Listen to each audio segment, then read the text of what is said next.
Afsuski birinchi turning singari yorqin o'tadi. Ishonchimiz komil, chunki kart juda ham sifatli terilgan matchmakerlar tomonidan. Va bugun sharhda Kamina Davron Fayziyev hamkasbim, bugunchalik hamkasbim, aslida esa professional MMA jangchisi Bobur Qurbonov. Bobur, marhamat, boshlang.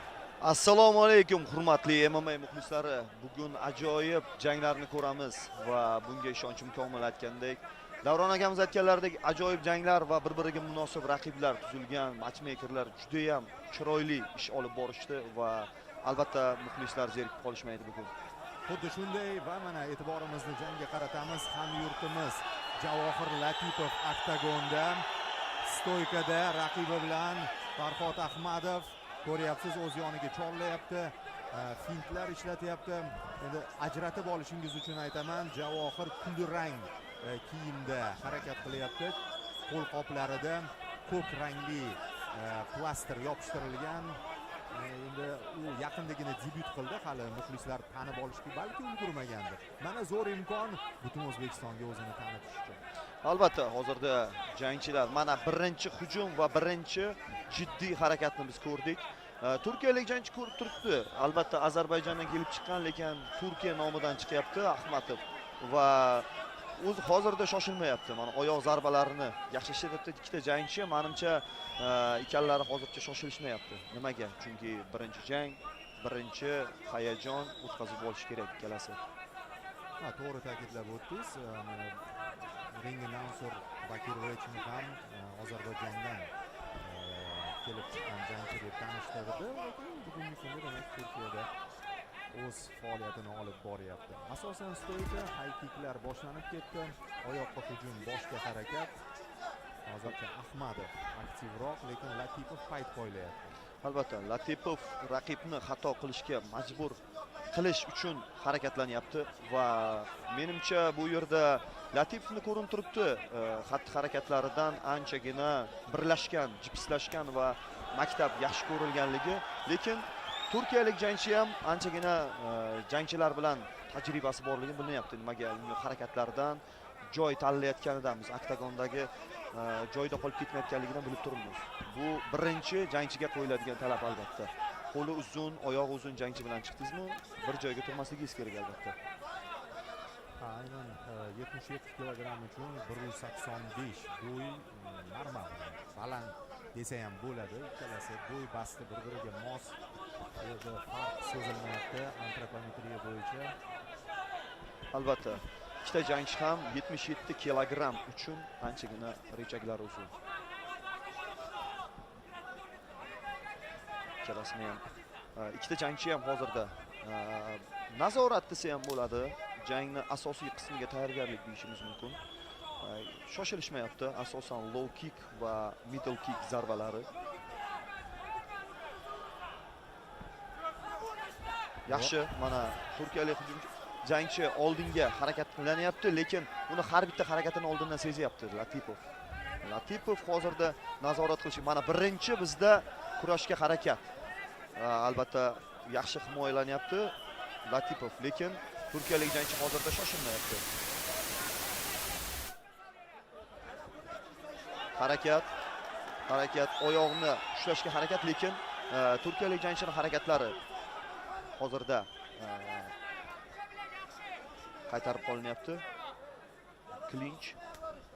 Bilasizlarmi muxlislar, ko'pchilik mana shu holatni Davron aka bir jangchini ustunlik tarafi deb hisoblashyapti, lekin hozirgi zamonaviy MMA qoidalarida bu deyarli teng holat hisoblanayapti.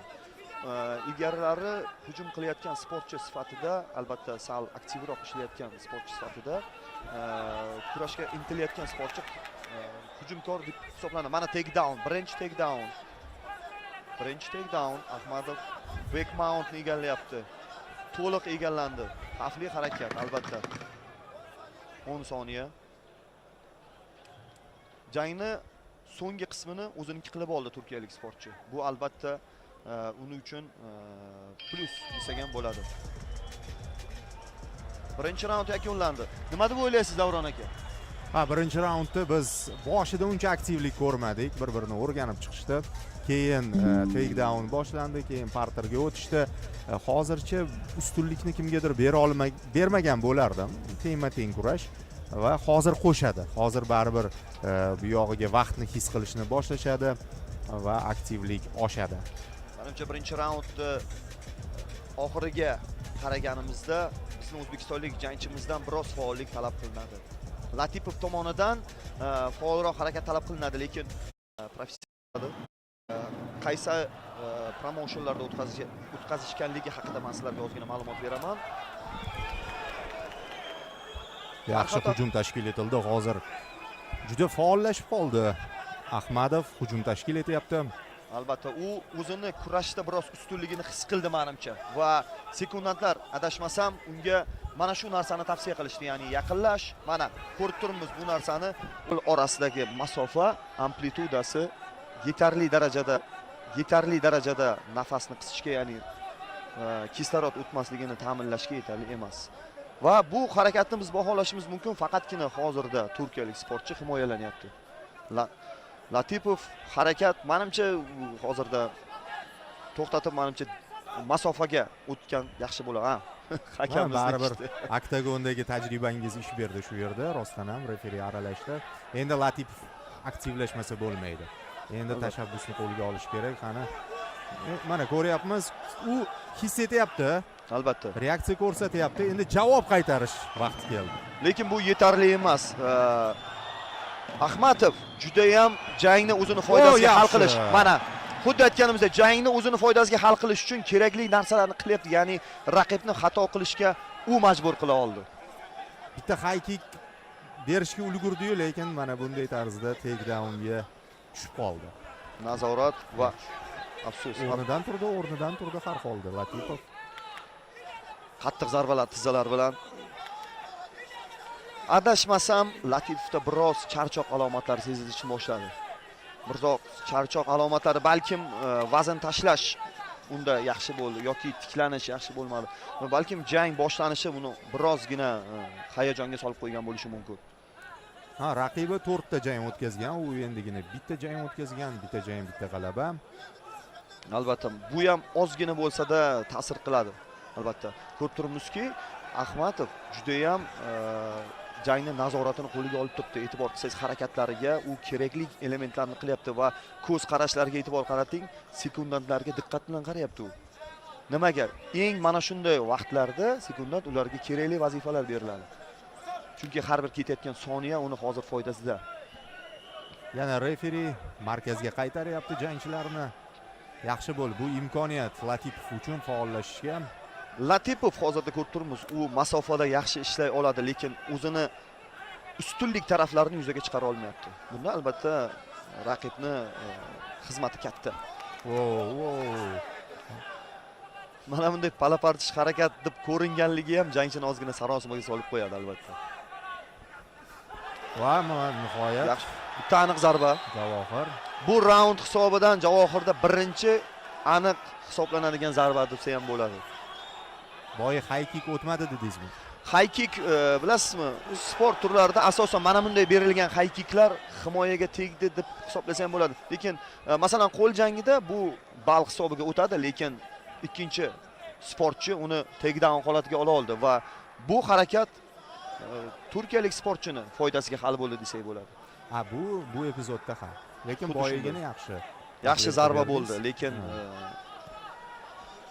ko'rib turibmiz, biroz parter holatlari, parter gard hozir holatda, yopiq gard holati, zarbalar beryapti, mana oyoq zarbasi. Yaxshi himoya chiqib keta oldi. Lekin bu yetarli emas.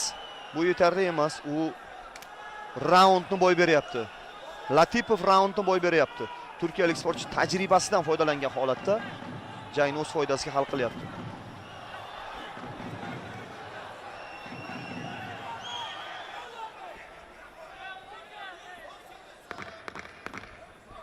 O'n soniya va oyoqqa hujum qilishga urinib ko'rdi Latipov. Yo'q. Turkiyalik sportchi Ahmadov ko'rib turibmiz. Ancha baribir tajribasi biroz o'zgan ekan.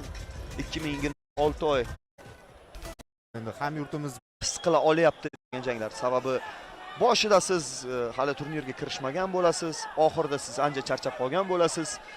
Shuning uchun bu sportchilarni tushunishimiz mumkin. Kutib yubordi.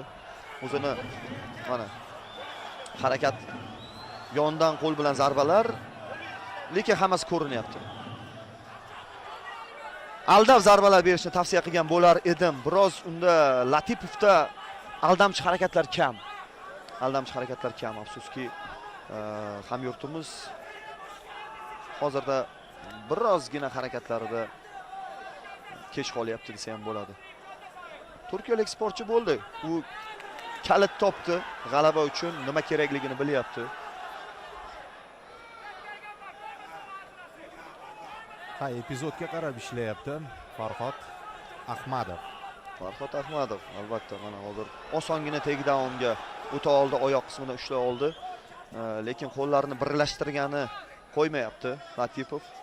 Bunga agar hozir yo'l qo'yadigan bo'lsa, deyarli 60-70% da takedown hal bo'ladi. Mana ko'rib turibmiz, qo'llar yopildi. Bu ham hozirda mana ko'pchilik mana shu holatda ana endi turkiyalik sportchini ustunligi bor deb hisoblasak bo'ladi. Faol ishlayapti.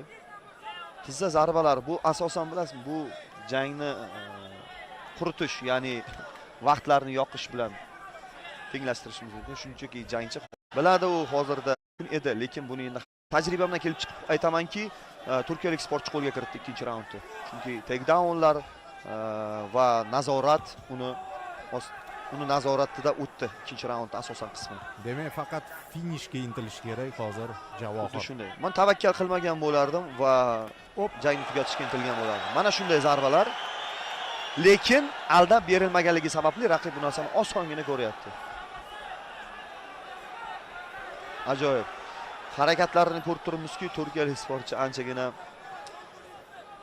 baribir tajriba o'z so'zini aytyapti. Tajriba. Haqiqatan sekundlar Latipovni zarariga o'ynayapti deyishimiz mumkin.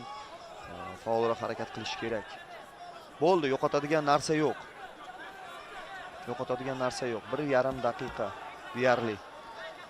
Aktivlik ko'rsatish uchun Javohirning o'zi ham sal charchab qoldi. Menimcha shunday. Qarang, klinchdan chiqishga harakati yo'q. Xuddi shunday jangni faollik bilan tugatishga harakat yo'q. Bitta risk qilish kerak edi baribir. Bitta risk.